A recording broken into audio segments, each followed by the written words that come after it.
I'd like for this video to be a review of the stack abstract data type.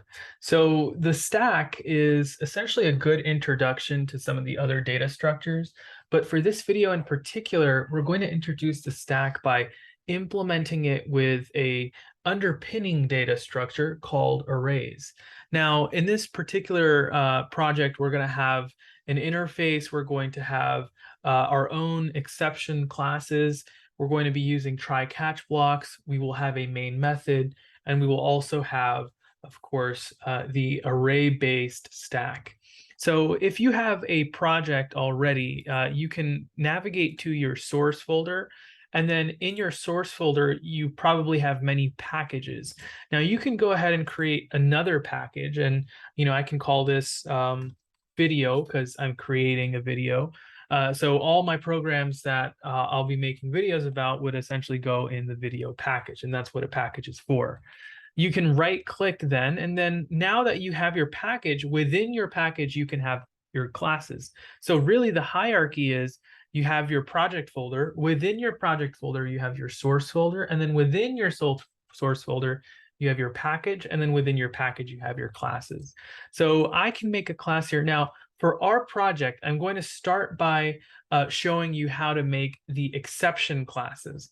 So I'm going to go here through new, I'm going to navigate to class, and then I'm going to give the name of the exception.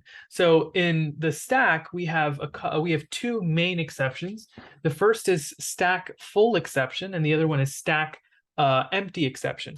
So stack full exception is essentially the exception that will take into account when the stack is when we are trying to perform an operation and the stack is full, and we would want to do something called throwing an exception. We're going to get into that. Now, whenever you create your exception classes, and of course we'll also have another class called stack empty exception. We're going to code that in a bit. But whenever you have your exception classes, all of these exceptions, they extend they inherit from the exception class. Now, the exception class is not a class that we've made. It's sort of a class that is abstracted away already. But we use the extends keyword to establish the inheritance hierarchy. Now, in these exceptions, you're used to seeing a class. It has instance variables. It has constructors. It has methods. For the exception, we are not going to have instance variables, and we're not going to have methods. No instance variables, no methods. Okay, we will have a constructor, and remember, the constructor has to match the name of the class. This is a restriction that Java has imposed, where the constructor must match the name of the class. Okay, now this is a default constructor. This will be a default constructor. Why do I say it's default? Because it's not passing in any parameters. Anything inside here is called a parameter. Now, I'm going to simply pass in the keyword super. Okay, this is going to be the keyword super. Now, super is going to call the parent of the constructor of the parent class. So calls constructor of parent class. Okay. So we don't actually have instance variables, because all of the instance variables that we are concerned about are going to be attached to this object by the help of super. So this is something that you need here. We're also going to have another constructor. So when you have more than one constructor, it's called overloading your constructor. Now, why is this giving me an error? It is because both of these constructors are the same. I need to have a different parameter. So the parameter that we are going to choose will be a message. So we will pass. Now what we are allowed to do is, we can have a default constructor. We don't control what the message will be when the exception is sent. This one, we can pass in our own message, and then when we make a call to super, we can send this message to the super, so the parent constructor.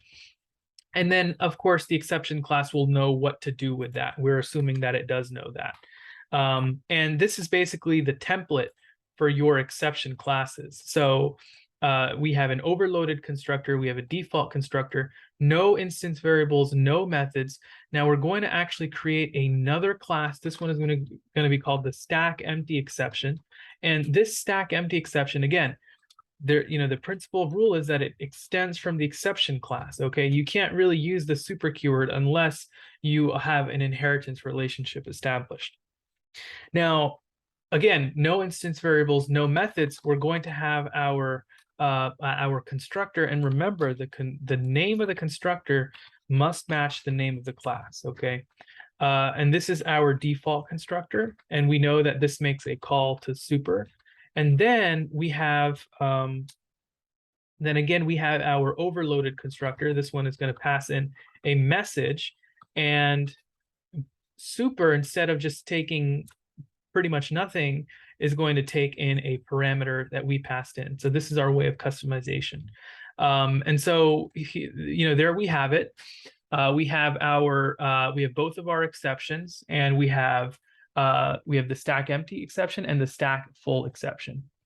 Now we're going to create something called an interface. So an interface, in order to create that, it's different than a class. We'll actually have to go down here and sort of click this eye logo for interface, and usually you can name it something descriptive that fits the context of your program. We're going to call it stack interface. Okay. And the stack interface, so in the same way that a class is a blueprint for an object, a interface is a blueprint for a class. Okay.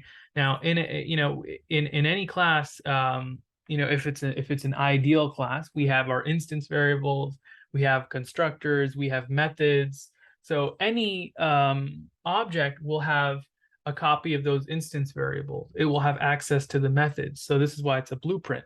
But in our interface, we don't have instance variables and we don't have methods. We only have method headers. Method headers that are going to be, that have to be defined, implemented rather, in our class. So here we only have the headers. So the stack is going to have a couple things. It will have a push operation. So first I'm giving the access modifier, which is public. Then I'm going to give the return type for this method. I'm not going to return anything. If I'm pushing something onto the stack, I'm not going to return anything. I'm going to call it void.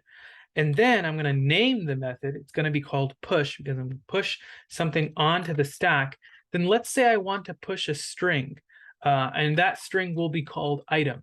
Now, as you can see, I have not provided an implementation. I'm not going to start coding this method. No, I'm only going to give the method header. You can see as soon as you try to do this in an interface, you will get an error.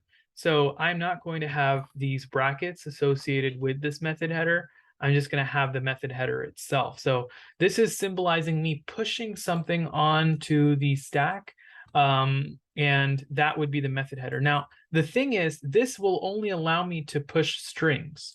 I'm going to push something called, the data type that I'm going to have is something called T. Now, T is just any type. You can push a string, an integer, a Boolean, anything, right? So this is what this allows me to do, is it allows me to customize my program in a general manner, right? So if they want string, they can create a stack of strings. If they want Boolean, they can create a stack of Boolean. It depends on what they want. So here I have T, right? So in order to get this to work, you have to have angle brackets like this, and then you'll have a T within it, okay? You can actually call this anything. You could call it M if you wanted to, right? The convention is just to use T, okay? So wherever you're using something called generics, you actually have to have this not really a variable here, but this placeholder, really. And so why they call it generics is because generally the user can pass in anything they want for a data type. Now, the stack is also going to have it's going to be, again, we're going to have a public access modifier. I'm going to call this void, because what we're going to do is we're going to pop something from the stack. Now, the pop operation, it is not going to, I'm not pushing anything, I'm just removing something from the stack. That's what pop will do. Okay, so push, well, I'll make a annotation in a little bit, but push just put something onto the stack. Pop is just going to remove something from the stack. Now, an important question here is, when you push something, what if your stack is full? So that means this method is going to throw a stack full exception. Okay. You can always push if it's empty, but you can never push if it's full. That's why I'm choosing stack full exception and not the stack empty exception. Because if it's empty, you're fine. You can always push if it's empty. But if it's not, and if it's not, if it's ever full, then we cannot. So I'm choosing to throw the stack full exception, and we'll get to that in detail. And in the same way, stack empty exception, I'm going to have stack empty, throws stack empty exception, because when you pop anything, if there's elements that are already there, you can always pop, always. But if you're ever in a position where there are not any elements, that becomes a problem. Stack empty exception will have to be introduced there. Now there's also another common one, which is called peak.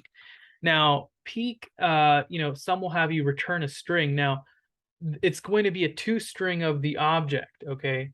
Or sometimes you can have it void, or sometimes there's a Boolean, but really the main thing is that what peak does is it doesn't necessarily remove what's on top of the stack, but it's going to show you what's on top of the stack. Pop is going to just remove. It will remove what's on the top. Peak will just show you what's there, right? You're just peeking. But you can't, so can you peek if it's full? Yes, you can always peek if it's full, even if it's half full, or there's only one element, you can always peek. The only problem with peek is if it's empty. You can't peek if it's empty, so you throw, so there's throws stack empty exception, right? So this is where our exceptions come in. We have peek, we have pop, and we have push. Okay, so I'll make an annotation here. Pushes item onto stack, exception if empty. Okay, or exception if full. You can always push if it's empty. Okay, and then pops item from stack, so it's removing an item from the stack, and then exception if empty. Okay, and then doesn't remove item from top of stack, but will give exception if empty. Okay, so these are sort of our three things here in our interface.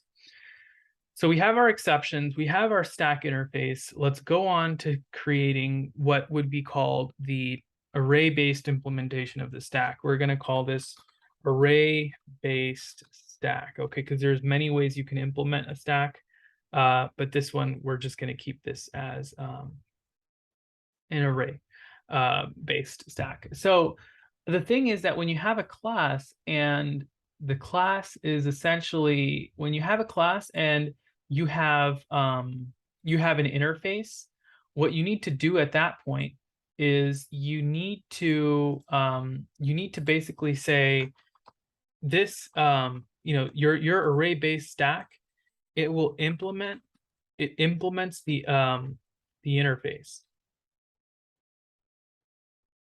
Okay, now the idea with that is, so when you're establishing a relationship between inheritance, you say it extends whatever class you're interested in. But when you have an interface and you're creating your main class, it has to implement that interface. Okay, so this must be here. So the array-based stack implement. Now, why is this giving me an error? It's giving me an error because if you have an interface, all of these method headers should have an implementation. So this, and this should have an implementation. So over here, if you hover over this, you can say add implemented methods, and now all of these methods will auto-generate. And you can see that it's asking you to implement them here, provide an implementation. But remember, our this is saying object. The data type that it's basically auto-generating is object. Now, object is a class that is essentially the parent class of all classes. But what we really want is we want this class to be generic. We want it to work with type T, right, that we define back here. So this type T actually has to go after the array-based stack and also after the interface, right? Because that was the title of the interface is this. So since it implements the interface, it also has to have the type T, and array-based stack is going to be generic as well. So now when we auto-generate, you can see that T actually shows up. So this is helpful that it auto-generates the methods that we want. These are the non-static methods of the stack. Okay, but remember we had the methods that were associated with the stack, but we also have the instance variables, right? And of course, we also had the constructor. And of course, we could have several constructors, and we'll see why that's useful. So for the instance variables, we're going to make them private. This is our way of encapsulating data. Now, why do I actually say this is important? Well, I'll get to that in a bit, but it's going to be private. We're going to have a top variable. I'm not assigning a value. I'm only just declaring it. So there's a difference between declaring and initializing. Here I'm just declaring. I'll initialize default values within the constructor. Now I said that this will be an array-based stack. So since it's an array-based stack, what type of array will it be? Will it be of integer? Will it be of double? Will it be of string? It's going to be of type T. Okay, private. The data type is going to be T, and I'm going to call this stack. Now, why did I say T? Because I want it to be generic. That's why we're using generics, because we want to make it generally applicable to all data types. Okay. Now in our constructor, we're going to call, remember what I said before, the name of the constructor has to match the name of the class. This is what is triggered when you create an object. So the array-based stack. Now, this is the default constructor. Okay, so this is a default constructor. As far as the default constructor is concerned, the stack actually starts at -1, and the top variable, which will keep track of where the top of the stack is, it's going to start at -1, and I'll show you why. If we think of a stack, really you want to almost think of like a stack of a stack of books, maybe. You have one book here, and then another book here, and then another book here. But really you could also just think of this as like a standing array. Okay, it's like an array that's standing. Usually we draw arrays like this, right? We have multiple boxes, and then these are our indices 0, 1, 2, 3, and then there's some element here, some element here, some element here, some element here. This time we're just going to have, we're sort of putting it on its side, just to make this easier. And then this is 0, this is 1, this is 2, and then this is 3. And what we want to do as far as the top is concerned is the top is going to be defaulted to -1, because I cannot say top is equal to 0. So why can't I say the top is equal to 0? Because top equal to 0 would mean that I have some element here. So how am I going to say how am I going to have logic for what an empty stack is? An empty stack will be when the top is -1, because 0 means you actually have something in the stack. Okay, so top is going to be -1 by default. Now we're back here, and what we're going to do is, so the top is -1 by default. Now, you may want to say stack. So when you declare an array, like, suppose I have private integer array, I declare it, and then I have, let's say I called this array based. Let me comment this out for a second, and so how would you declared the array outside of the constructor. Now the default size for the constructor will be given inside this. The default size for the array will be given inside the constructor. So what you end up doing is you say array equals new integer of some size, let's say 5. Okay, so I declare it outside here and I instantiate it inside here. Remember the default, why am I having the rest of this command inside here? Because the default value, even the size, is going to be put inside the constructor. I could just say, I could just say it here, right? New int 5. I could say it here. But again, the default values are for the constructor to handle. So I'm going to chop this section off, and then I'm going to put it here instead. Now, you will see if I try to do this with if I try to do it with this one here, I actually introduce a problem. And the problem is, as you can see, so if I do stack equals new stack, and then let's say I default the size to 100, this is a problem. Sorry, yeah, no, stack equals new of the data type, right? Because remember, when we were creating an array, we had to use the data, we had to use the data type. Now, when you use the T data type, this is a problem because T isn't actually a class, it's just a placeholder. And so, we actually can't use this implementation. So what you can do instead is just say that it's an object, right? Because all of the this works because everything in Java is a child of the object class.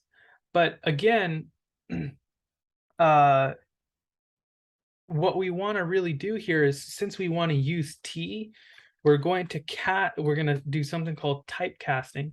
We're going to cast it to a integer array, or not an integer array, but an array of type T. So this is our way of typecasting. So we declare it out here, and then we set it equal to, we wanted to do new object, and that would have worked. But since we're working with T here, we're going to typecast it to the type T, an array of type T.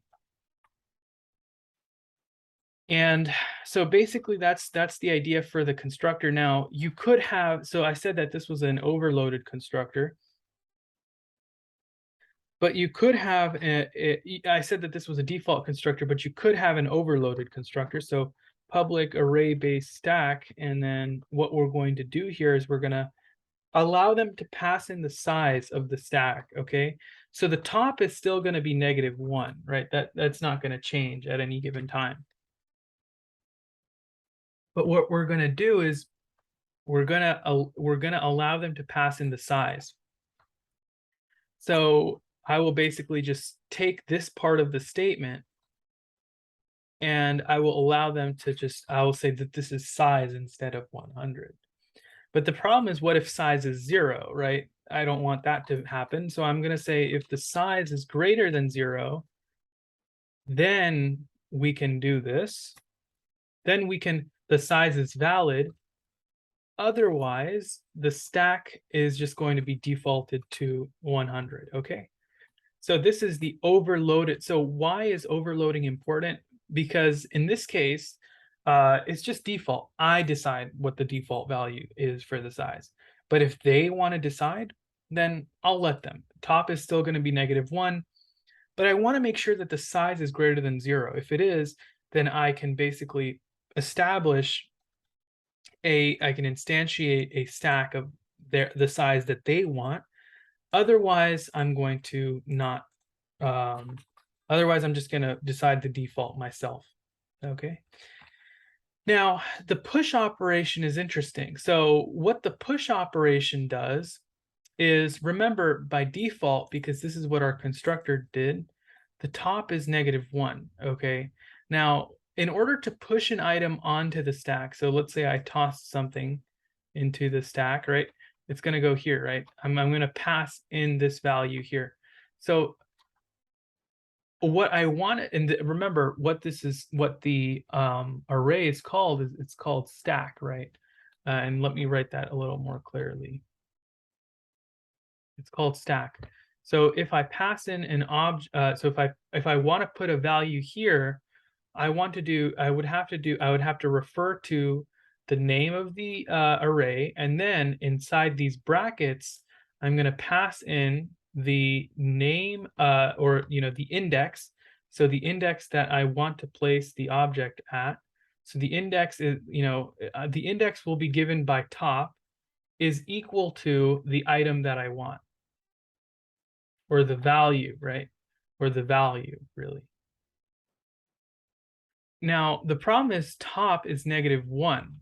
So in order for me to be able to say stack of 0 is equal to the value, I have to actually move top up. So I have to take this part, and I have to, take this, the part that is concerned with the top variable. I have to move it up, and then I can say stack of top is equal to the value, right? And then when I add another object, I'll say stack of top is equal to the value. And then when I add another value, I can say stack of top is equal to another value. So I actually have to take this top guy, add 1 to it, then I get to execute this command, stack of top is equal to the value.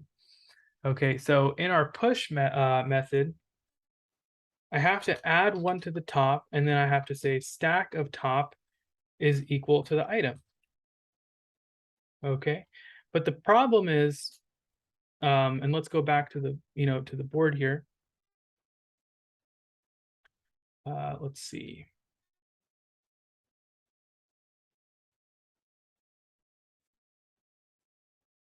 So the problem here is pretty simple.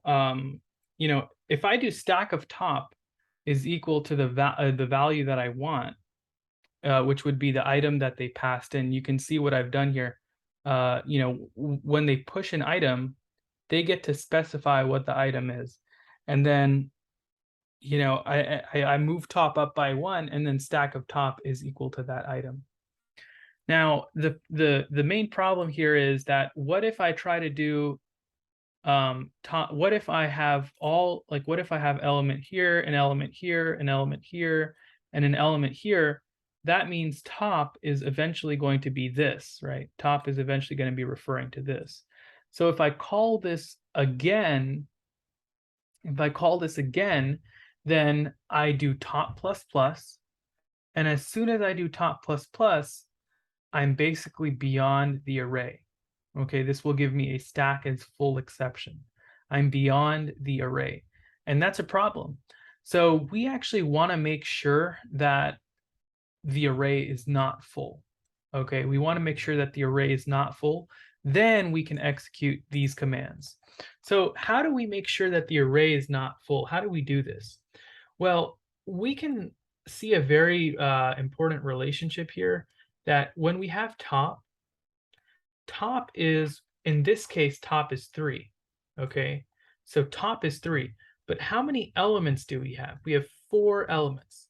So that means that when top is equal to the length of the array, which is 4, minus 1, it is full. Okay, so what do I mean, right? If you have an array of, 1, 2, 3 elements, the indices are 0, 1, and 2. So if top, so the length, the length is equal to 2, and the the top, if it is full, is equal, the length is equal to 3, because the length is at how many elements there are. Top is equal to 2, which means when top is equal to the length, minus 1, the stack is full. Okay, so this is our way of being able to judge what to do here. So what we basically do in the push method is we basically say, okay, well, we know this fact about the top value, so we'll basically just say, if the top is less than stack.length minus 1, then we can safely do this, right? Because going back to what we had before, if the top is here, uh, length minus 1 is 2, right? So if the top is less than 2, it is fine to add another value. If it's uh, and so we can have an otherwise clause here. Otherwise, we can throw a new stack full exception. Now, you have two options here. You can either just do this, right, which is going to basically call this constructor, or you can even pass in a message, right? So you can pass in a message. You can say, can't, I don't know, can't push on can't push on a full stack. Okay. And of course, there's other logic that you can do. You can say, if the top is not equal to the stack.length minus 1, then you can do all of this. Otherwise, you could push, but this is also another way of doing that. So if the top is less than the stack.length minus 1, um, then we can go through the logic that we talked about. Otherwise, we can basically throw the exception. So that's essentially the syntax here. So you add throws to the exception that it concerns, and then you can basically throw the exception as well if it occurs. Now, as far as the pop operation is concerned, the pop operation is just going to, if there are, let's say we had elements here, what the pop operation is going to do is it is going to make this null. So it's going to make this null, and then it's going to take this pointer and move the top down. Okay, that way we've removed it, and now the top of the stack is what was behind it, right? So what we would want to do in the pop is we would say, okay, well, stack of top is equal to null. What the top is currently pointing at, so like as I said before, if we were to go through this again, let's say we had 3 items. What the top is currently pointing at, we're going to make this null, and then we're going to move the top down. Stack of top is null, and then we're going to move the top down. But again, the main problem with this approach is that what if we are here? What if we have our 3 elements and the top is actually equal to -1, right? What if it's pointing at -1? And then what you try to do is you try to say stack of top is equal to something, right? Is equal to null. Now, when you do stack of top, you're basically going to be doing stack of -1. Now, stack of -1 is an array index out of bounds. So this is out of bounds of the index. You can only access index that are contained within the array. So this is going to throw you an error if you do this. So we actually have to make sure, right? We have to say if the top, right, what would be the condition that would help us here? So if the top is equal to 0 or it's greater than 0, then it's fine. Right? If it's equal to 0, so if the top is greater than or equal to 0, then we can remove an element, because if the top is greater than or equal to 0, it means that there are elements to remove, right? But if it's not greater than or equal to 0, that means it's empty, right? And if it is empty, then we want to throw a new stack empty exception.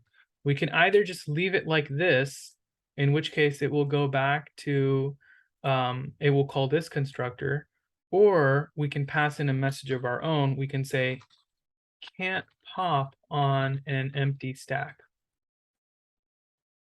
Okay. Now, the peek operation, there's a lot of ways you can do the peek operation, okay? So for the peek operation, you can basically say that, remember what the peek operation told us to do. And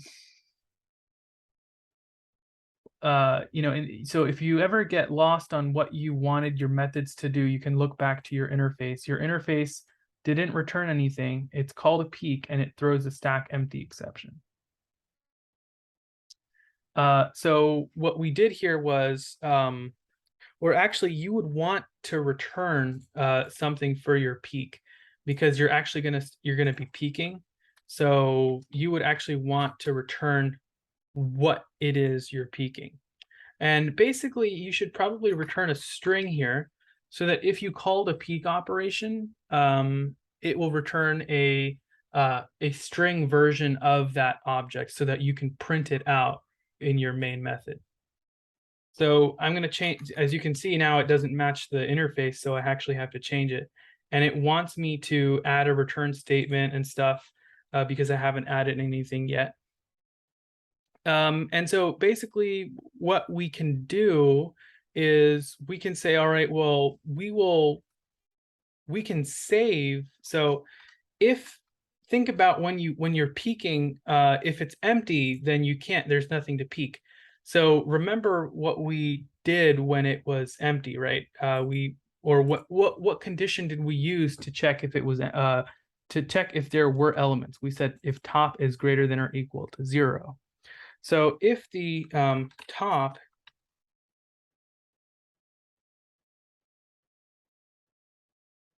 then we can peek. So you can basically just do return stack of top dot toString.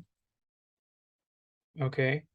Otherwise, if it's not greater than or equal to 0, then it's -1.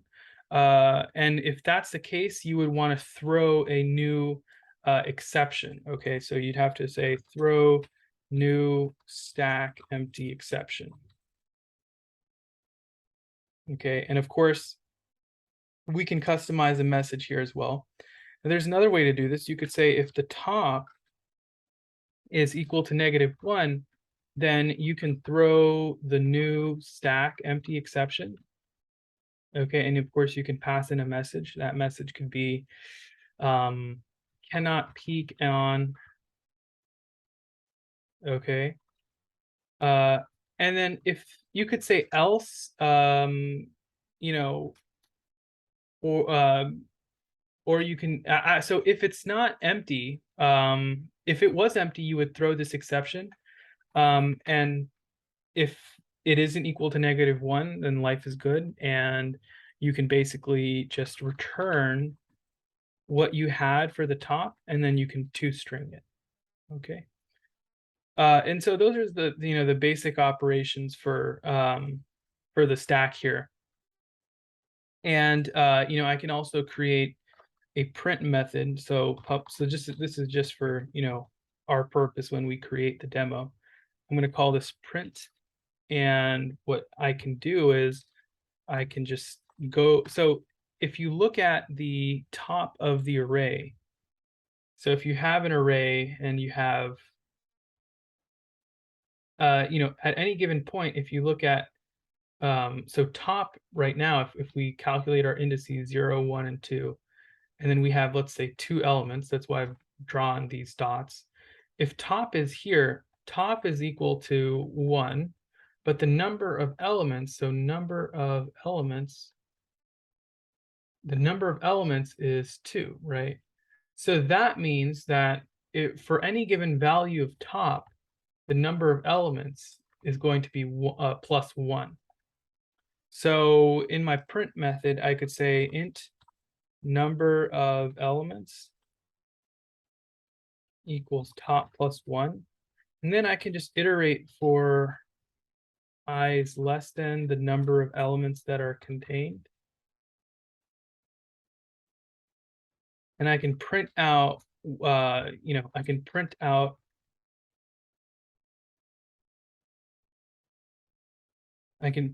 each of the number of elements. So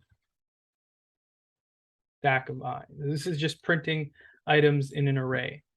Okay. So let's go ahead and create our demo.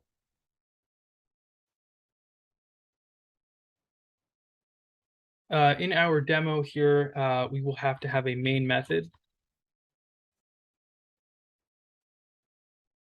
And we will essentially introduce the stack data structure. So we will call array-based stack, and this is going to be of type, we can say that this is of type string. We will call it my stack equals new stack. Now, remember, on both sides of the call, it needs to be the same name, okay? So over here, because this is us calling the constructor, and remember what the constructor was. The constructor was called array-based stack. So we need to have that on both sides. And what we can do now is we can basically, we're going to make this an interactive program. So I can say scanner, I can call it keyboard equals new scanner, and then it will take input from the system. So system.in or input, and I can basically import the scanner. Now, what I'm going to do is I'm going to open up a do while loop. And basically in this do while loop, I have my do and then my while at the bottom. And I'm going to have a variable called option at the top. And while my option is not equal to, let's say, 5, let's say 4, I'm going to continue doing an operation. Okay. Now, the first print statement is going to say press 1 to add an item onto the stack. And what we can do similarly is we can say press 2, or we can say press 1 to push, right? Push an item, press 2 to pop an item from the stack. And we can say press 3 to peek.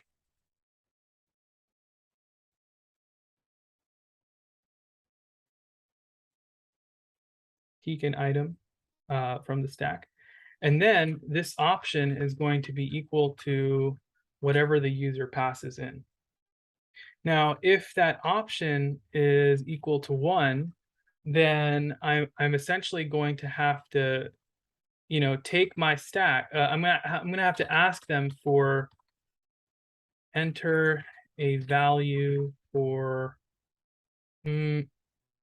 enter the we will call this enter the name of the book. So this stack is actually going to be a book stack.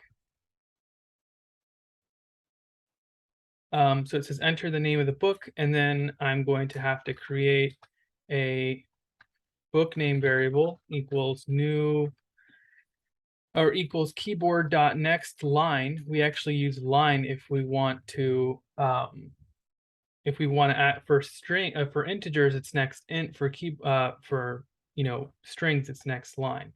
So we enter the name of the book, and then what we're going to do is we're going to actually go to our book stack, and then we're going to say push this book that we just created. Okay. Now I seem to be getting an error, and that error is specifically because when you write this line of code, it doesn't necessarily, like, it knows that there could be a case where, because we have a exception here, right, in our push, throws the stack full exception. So it knows that the stack could already possibly be full. So that's why we will actually add a try. So we will try to push this onto the stack, We will try to do this. Now, it's possible that the stack is already full, in which case we want to catch an error. Which error do we want to catch? The stack full exception.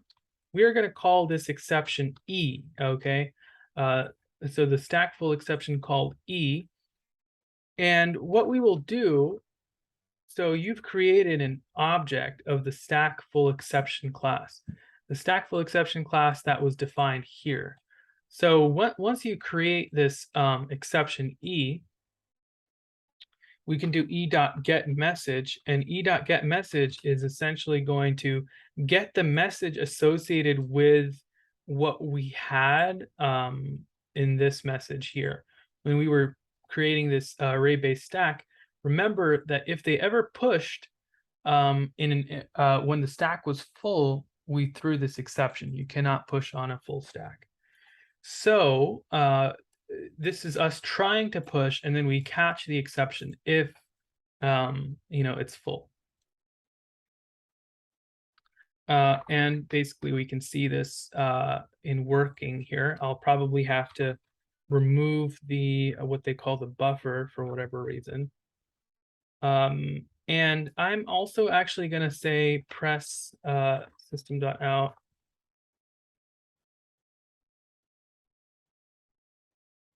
Press 4 to print the stack. This is just my way of so if the option is equal to 4, I'm just going to do bookstack.print. And let's go ahead and try to run this program. So if I push an item onto the stack, it's asking me what the name of the book is. I'll call this book. And as you can see, if I try to print the stack, I just get one item. Okay. And so everything's working as expected. Now, if the option is equal, so else if the option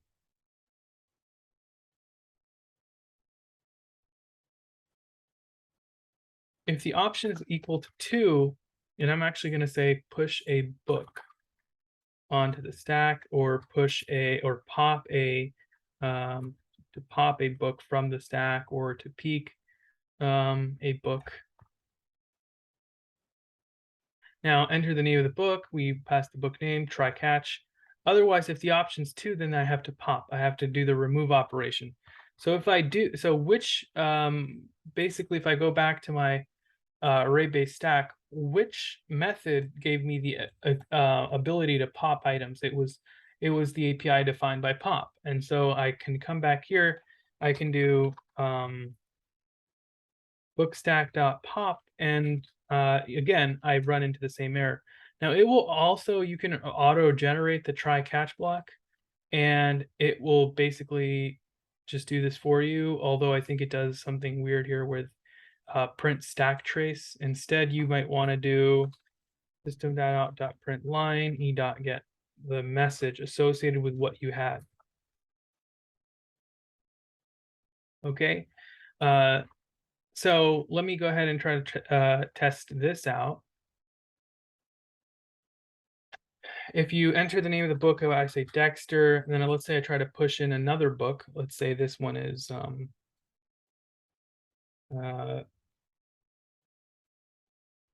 Charlie in the, well, let me go for I don't know. Now, if I try to print the stack, let's see here. I don't seem to, right. So option wasn't actually defined. So let me go ahead and redefine that. If the option was equal to 4, I will just do my, the book stack dot print, and let's see. Enter the name of the book. And then I'll make another book, and I'll make another book. Let's call this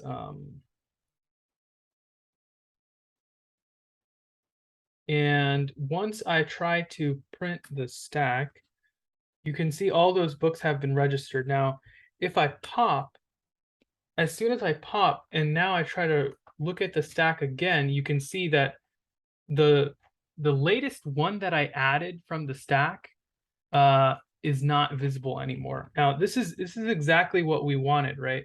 Because think about what happened. What happened was we had Jacob's miracle, okay, and this was the first entry on the stack, okay, and then right after we added Jacob's miracle, we added 1894, although it's 1984, and then we added Water Palace, okay. Now, popping from the stack should remove this item. So this item was removed, right? Um, only Jacob's Miracle and 1984 are left. And so if we pop again, and we can do this. So if we select 2 again to pop, and then we print the stack out, we're just left with Jacob's Miracle because this one was the most recent item on the stack. So Jacob's Miracle is the only one left. And then if we try to pop from the book stack again, you can see that we have nothing because the stack is now empty. But now if we pop, it says it can't pop on an empty stack, so our exception is working. And so that's the idea. So else if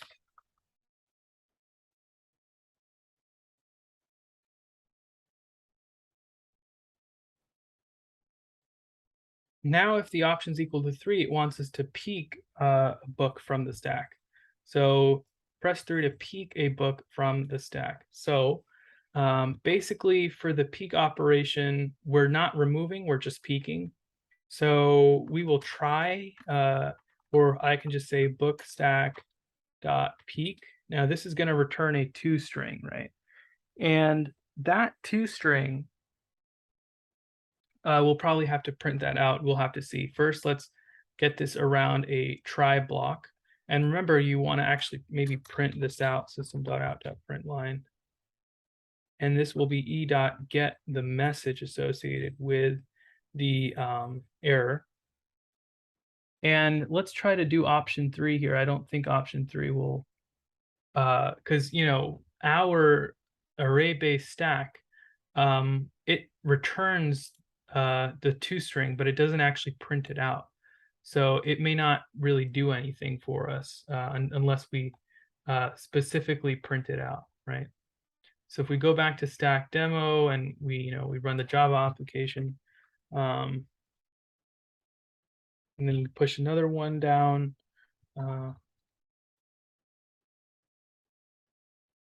Now, when it registers both of these, both of these books, but then the peek operation, see how the peek operation doesn't return anything? I mean, it doesn't show anything to the console, but it basically, I mean, we did return a string, but we actually have to print that string out, system.out.print, and then that will be, or we can save the result of bookstack.peek. We can save that in a variable called save result, and then we can print out save result.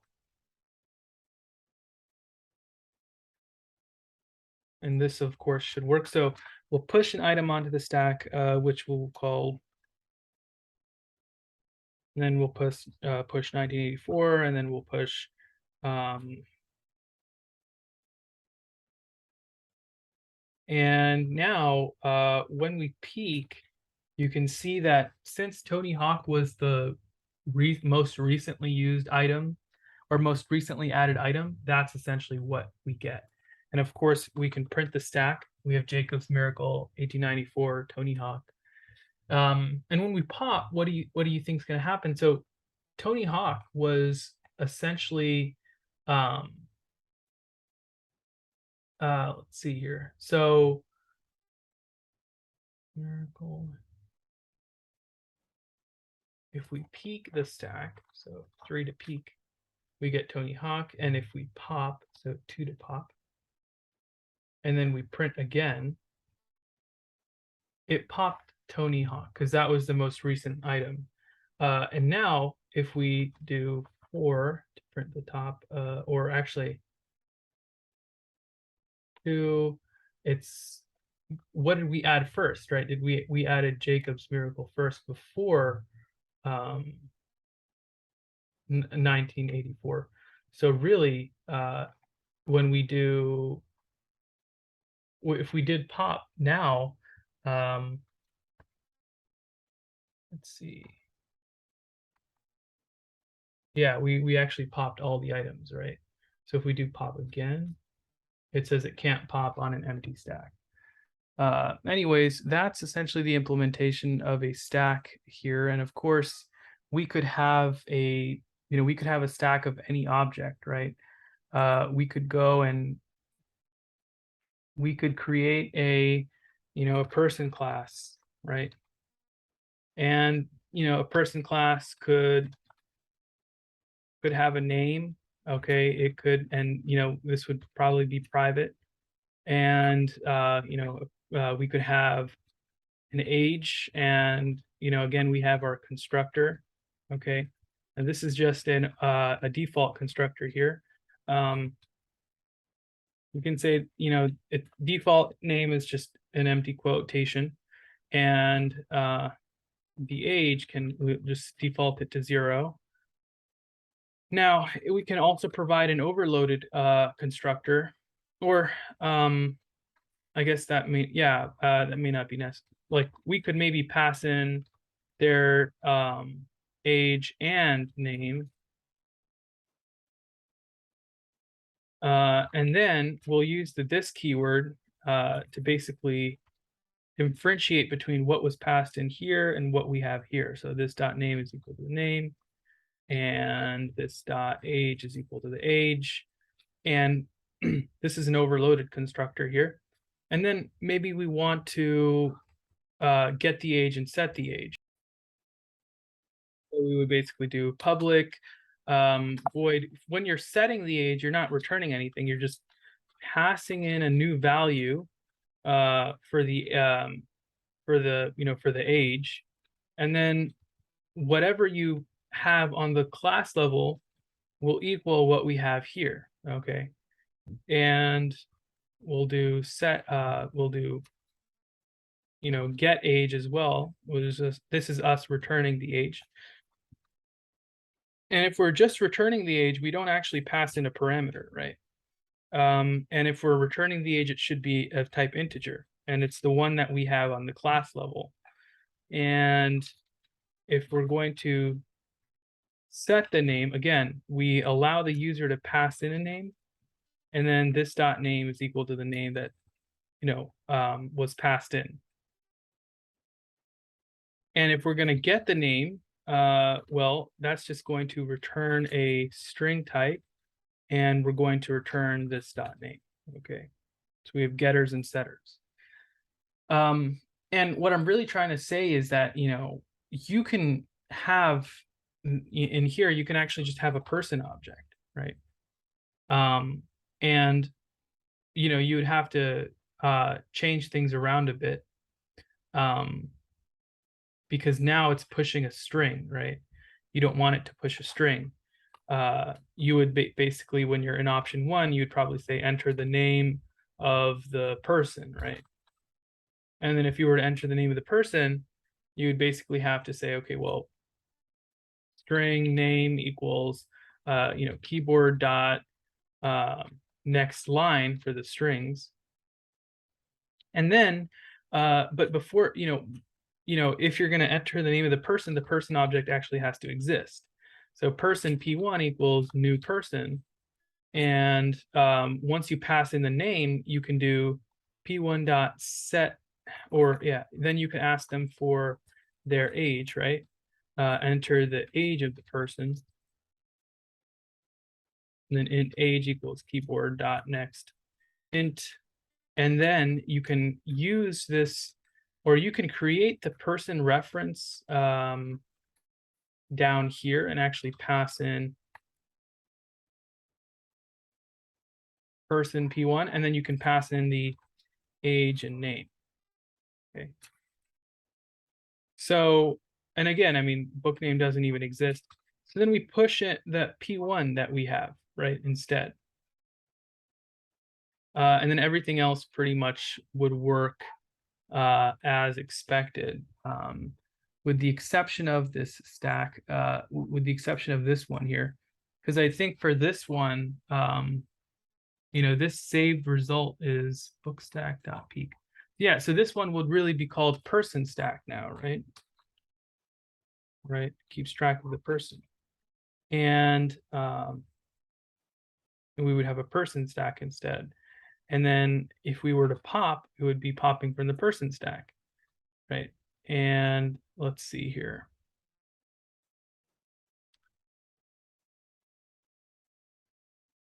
Okay. Now, it's kind of different because, doing this would probably can't really print an object, right? What you'd probably want to do for print is,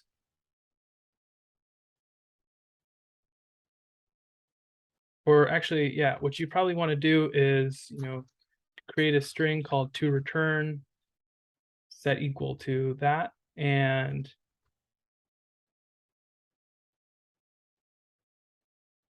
plus,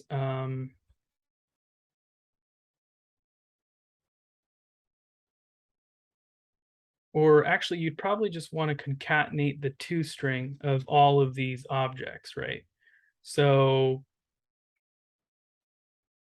you'd basically want to say stack of I. So you're basically doing the to string. So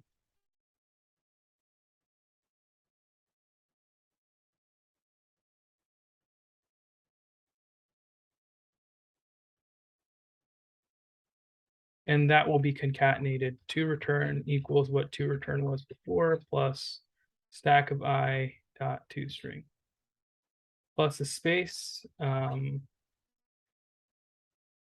And that should work, I think so. So when we come back to the stack demo, if we wanted to print, it should ideally print out. And then if I were to do system.f.print line,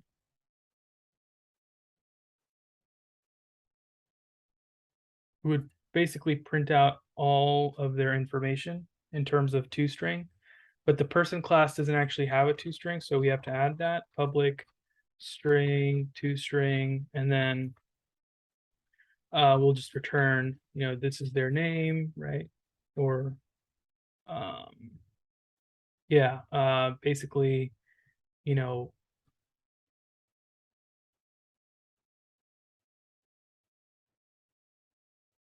that should ideally work. I think so.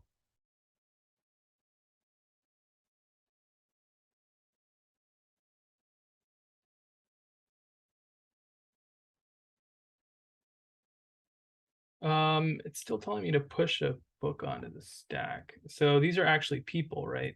So push to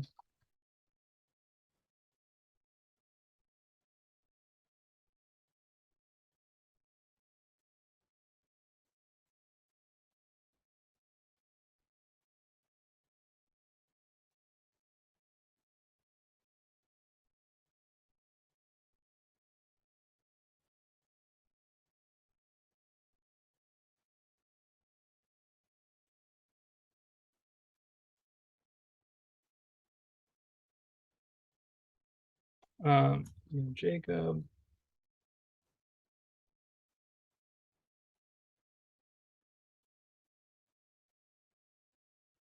Yeah, so it prints their name, right? If I wanted to add another person, and then if I were to do, print the stack again, get the age, right? And I could just keep doing this. And you could probably also use an escape character back here where in the stack, in the array-based stack, when you're doing the toString of the objects, I think you can just use an escape character. I think so. This will work.